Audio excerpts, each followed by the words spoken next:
Well, thank you for that warm introduction. It's great to be on with you all today, and I appreciate the invitation. It's great to hear all of your stories. Really impressed with the businesses that have been started and built. So great to hear from entrepreneurs that are in various phases of their entrepreneurial journey.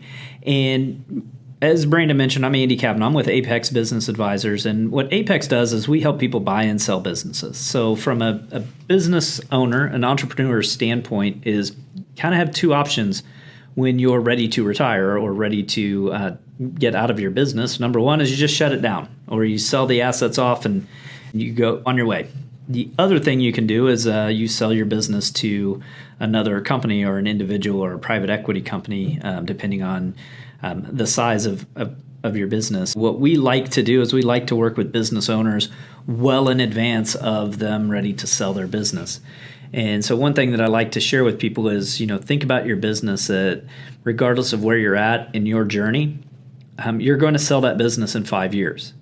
And at the end of that 5 years, you decide, am I going to buy this business back or am I going to sell it on the open market? And the reason why you do that is if you're constantly looking at selling your business, if you're constantly looking and managing your business to what would get me the most value out of this business, if life happens, if something happens that you can no longer own and operate this business, or God forbid you're in an accident of fatal, is your family and those surviving you, are they in a position where they can sell the business and it's sellable? I can't tell you the number of times that we've had people that 59 years old keeled over of a heart attack, and the widow didn't even know the passwords to any of the accounts, and business really suffered almost to the point where it was unsellable. So what we try to do is we really try to talk to people about, now that you are entrepreneurs, now that you are owning a business, you have to change your mindset. You have to change the way that you think. That's what I'm here today to talk to you about. Is I want to introduce you to this concept of a manager's metric versus the owner's metric. I think a lot of us as entrepreneurs, we're going to make the mistake of thinking like managers. But the savviest of the entrepreneurs, they're going to start thinking like an owner. Okay, so that's what my challenge is for you today, is to shift your mindset from thinking like a manager, thinking like an owner. Because as I heard many people go around and talk about their background, I started at XYZ company and I worked my way up through the ranks, and I was a director of this, or a senior vice president of this, or vice president or manager or whatever it was. And what happened is you're going to fall into the standard that you set of what you were doing at those places. So let's start with how managers think. And then let's start about how a typical manager becomes a manager, and think about, is this your journey? Is this how you did it? So if you think about it, most managers went to high school, did pretty well, went to university, did pretty well, took some business classes, and then they learned the language of management, right? So you went to work for a company after you went to business school and graduated, whether that's with a bachelor in business administration or an MBA or whatever it was that you got, but you learned that language. And then as you're in a manager and you rise through the ranks, you start to manage to certain metrics.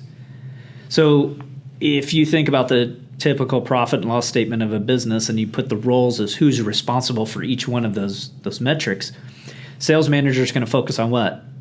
Revenue, right? So the operations manager is going to focus on our operating expenses. And then a general manager is going to focus on EBITDA. What's profit of the business? I'm here today to tell you all of those are manager metrics. It's a language of management that we learned in business. And then as we managed and we were held accountable for those numbers, regardless of the role that we were in within those companies, that's what we were managed to. If you were a sales manager, you were managed to your sales number, right? If you're the operating manager, it was those operating expenses, keeping those low. And then if you're the general manager, what's the profit of the company? And then you had to report that up. Why'd you have to do that? You had to do that because that's where your bonus was made, right? So, but what those are really just ingredients into the value of a company. Okay, so when you're putting your specific ingredient, that's what we're triggering you as. Okay, you hit that, you trigger your bonus. Okay, but the owners are going to understand something different. as an owner, you understand those metrics really are just ingredients to the meal. Think of this like a fine meal, right? So the owner metric is what makes up the meal. Okay, what's the value of your company? So managers are going to manage to those metrics: P&L statements, revenue, net income. Owners focus on the value of their company and not necessarily the individual ingredients that make up the meal. Okay, those ingredients are important. You got to make sure that those ingredients are there.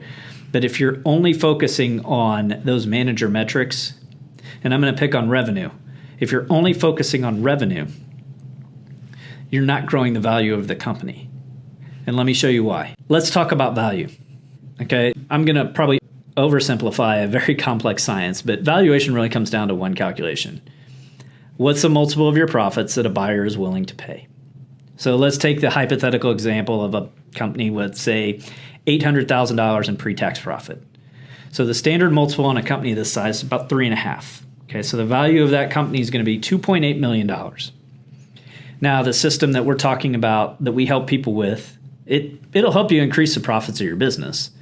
But let's say that you increase your profits by $100,000. Okay, so now our $2.8 million business has now become worth $3.15 million. Okay, $350,000 increase in sales off of $100,000. That's pretty good.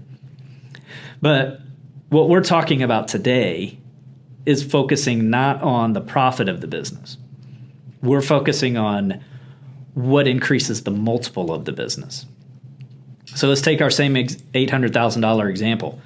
What if we increase that to 7.1? So if we increased our multiple to 7.1, our $2.8 million business now just jumps to 5.68. And that's because we're talking about these 8 drivers. These are the things that a buyer values. Okay, so what if you did both? Okay, so this is where you're really going to win. The value of your company now jumps to almost $6.4 million, 2.3 jump. And it's because you're focusing on the 8 drivers that we're talking about that lead to a marketable business. This is what we talk about when we say getting your business ready. Okay, so the owner's metric is the value of your company. Okay, and that's where the savvy entrepreneur, that's where you're going to obsess. Okay, so your friends, your school, your peer, your family probably is going to be like, grow your revenue. Grow your revenue at all costs, right? Because that's how we judge companies. Bigger companies are more important. How many employees do you have? How much revenue do you have? That's the way we judge each other as entrepreneurs. And I'm here to tell you it's misguided. Because the people that focus on the value that they're going to get, they get a whole lot more value by putting their head down, focusing on the thing that they do and doing it better than anybody else. Having an effective operation to your company, having processes in place, having technology in place, having marketing in place, having employees in place, operational processes and procedures documented, good revenue, good clean books, good cash flow. Okay, the 8 metrics that we're talking about, those are the things that when you're focusing on those things and getting those right, that's what drives the value. That's what's going to drive this multiple up. Okay, so you do that better than anybody else. And it's at that point when you look up and you sell your company, and you're going to benefit from focusing on the value of your business, not just revenue. Okay, and that's really what the owner's metric is, and I really just wanted to make sure that you all knew that. So I promised Brandon I'd keep it under 10, and I did. So I will open it up for questions if anybody has anything. I appreciate the time today, and happy to take questions.